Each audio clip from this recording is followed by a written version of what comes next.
Estamos aqui mais uma vez na Banca da República, tentando pela 48ª vez. Não, é a 55ª vez gravar esse vídeo, cara. A melhor versão desse vídeo se perdeu, assim.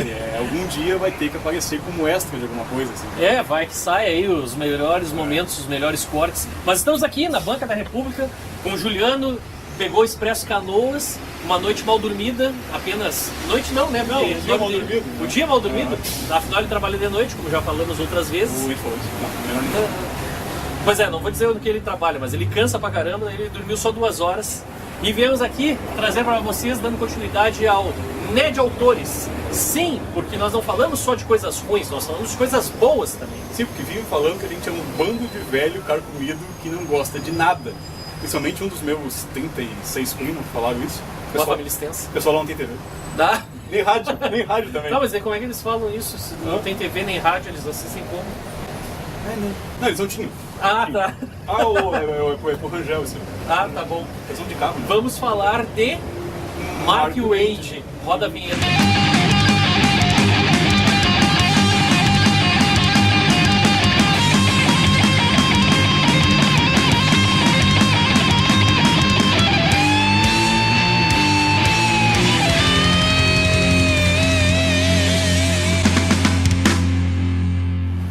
Por que vamos falar de Mark Waid? Juliano. Por que falar de Mark Waid? O Mark Waid é um dos caras, junto com o Kurt Busiek na Marvel, que salvaram os anos 90. Kurt Busiek, para quem não sabe, é o autor de Marvels e outras grandes obras como Vingadores Eternamente e a revitalização do Vingadores pós Heroes Reborn. E fez o Marvel. Sim, foi a primeira vez que eu falei.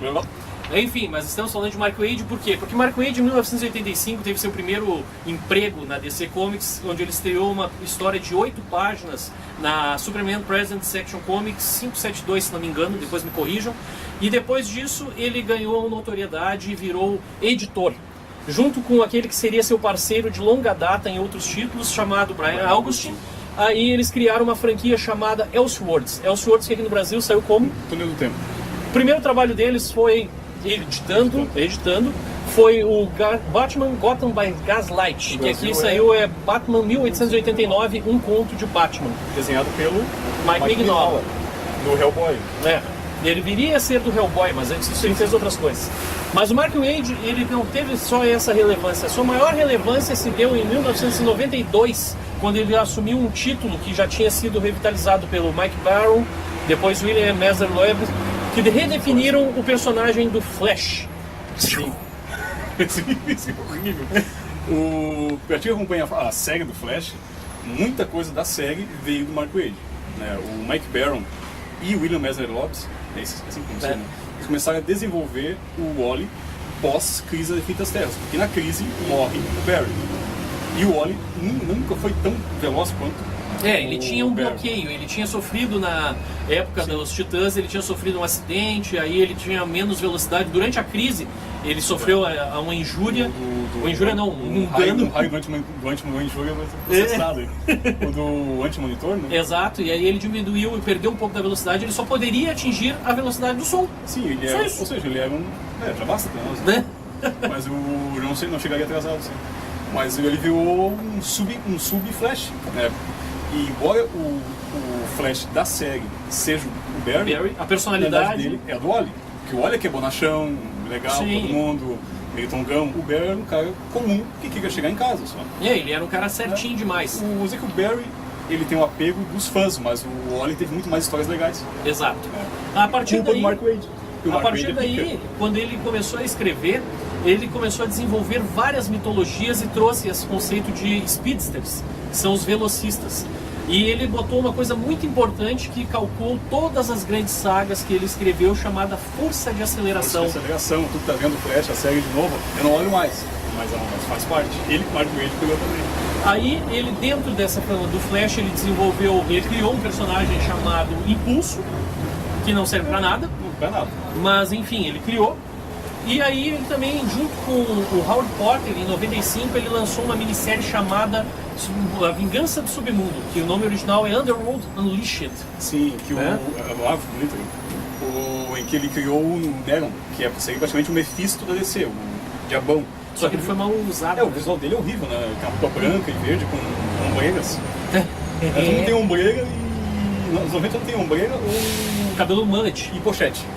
Tem isso também. Pochete, pochete. Anos 90 não foi muito bom artisticamente. Tu ainda usa pochete, tu tá fora... Vai pra casa. Aí, depois disso, dentro do... Te cortando, o Neron, ele organiza uma vingança dos vilões contra os heróis. Ele aumenta os poderes deles, ele compra a alma dos caras pra aumentar.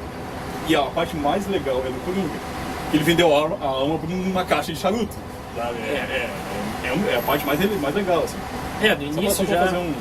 Isso pra mostrar a relevância da série, né? Que, mas essa minissérie não foi que nem as minisséries anteriores. É um dos primeiros trabalhos do Wade com todos os personagens da DC. É divertido, cara. E não tem o Superman. Exatamente. Uma das poucas histórias em que não tem o Superman. Não, o Superman ele aparece na terceira edição, ele e o Shazam, no caso. Na verdade, ele estava exilado no espaço, na fase do Stern. Stern, Jurgens e afins. Depois disso, o Mark Waid, ele em 96, ele se junta a um rapazinho lá, um cara que não pinta nada, né? Um cara que passa por cima aí, um tal de Alex Ross. E aí eu sou o deus do desenho, Ross.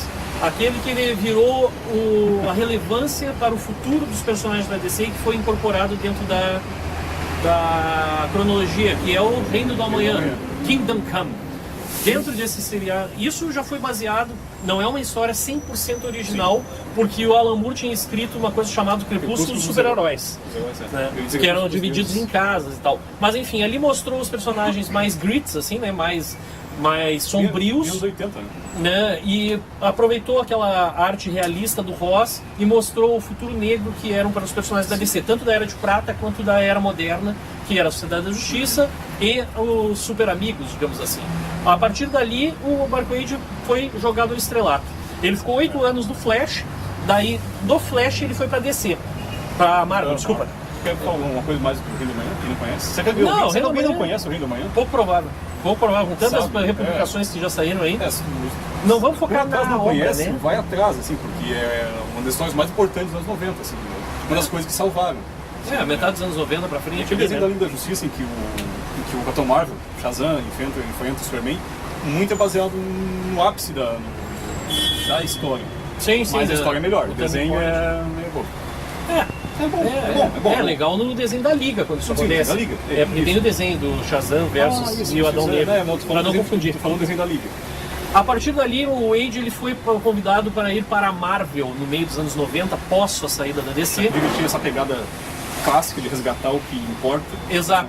Aí ele foi lá e fez parte, embora vocês possam não saber, ele ajudou a desenvolver o conceito de Age of Apocalypse. Ele é o responsável, inclusive, pela criação de um outro vilão podre dos anos 90, que se chama Onslaught. Massacre, esse mesmo. Você vai lembrar mais dele por ser o chefe final do Marvel's Capcom. E aí, o Mark Waid ele assume o título do Capitão América, quando o Capitão América estava em defasagem, e ele escreve, junto com o Ron Garney, que desenha, a Operação Renascimento, que ali jogou, e depois disso tem a última saga pré-Heroes Reborn, que o Homem Sem Pátria. Homem Sem Pátria. Aqui saiu na Abril. Ambos saíram pela Abril. Você encadernado em papel podre, aquele papel... LWC? Pisa Brit pela Panini. E acho que também fora de catálogo, porque não foi relançado isso. Se você quiser, tem que buscar em sebos, tá? O Homem Sem Pátria, o Capitão América é mandado embora do país, cara. Ele é exilado do país pelo presidente. Imagina a cabeça de um cara que viveu sempre o sonho americano e ser ele é a cara do país. Sim, ele é o espírito americano, digamos assim. Embaixador, assim, pegar assim, vai embora. Isso aí se deu muito porque quem convidou o Mark Waid para entrar na Marvel foi ninguém menos do que Mark Moore, o cara que redefiniu o Capitão América durante pelo menos 20 anos. Só falta até hoje. Infelizmente faleceu. 6, não. Eu acho que foi em seguida que ele levou o Mark Waid para lá. 43 anos, acho que eu tinha um ataque cardíaco fulminante. Aí ele foi convidado, inclusive, para fazer parte do Heroes Reborn, e inclusive quem convidou ele, vocês não vão acreditar, foi Deus, Rob Liefeld.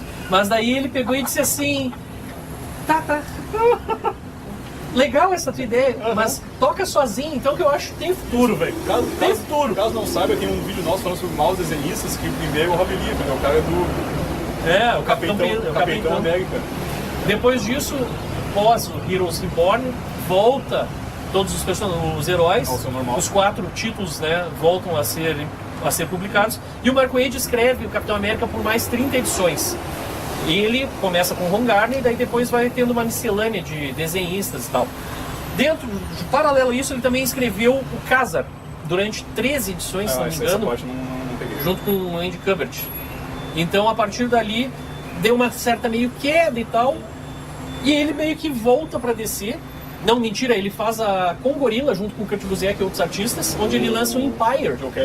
Joe Kelly também. Ele lança um gibi chamado Empire, que o vilão é o Golgot, que é um estilo Dr. Doom, em que ele derrotou todos os heróis, desenho do Barry Kitson, outro parceiro de longa data dele, que depois do Isso que futuro... desenhava a Legião. A Legião 89... Legião super-heróis. Legião que é o grupo que é um presente, cara, é abreviado, Legião. E aí depois disso, o que acontece? O Barry Kitson volta a trabalhar com o Mark Waid no ano 1, quando ele está na DC, Liga da Justiça no 1, e no Legion of Super Heroes. Deve ser o 6º, 7º volume. Mas só para concluir, a questão da volta dele da fase que ele escreveu para Independente, foram só 2 edições. O Golgot, ele derrotou todos os super-heróis e ele virou meio que imperador mundial, assim. Só que com Gorilla, que era um selo derivado da Image, ela foi cancelada e ele só foi concluído anos depois, acho que pela própria DC Comics, e saiu encadernado. Isso aí tem só importado, tá? Não saiu aqui no Brasil, mas há em pré-venda que vai sair este ano. Então vale a pena esperar e ler. Só falando sobre Liga Ano 1.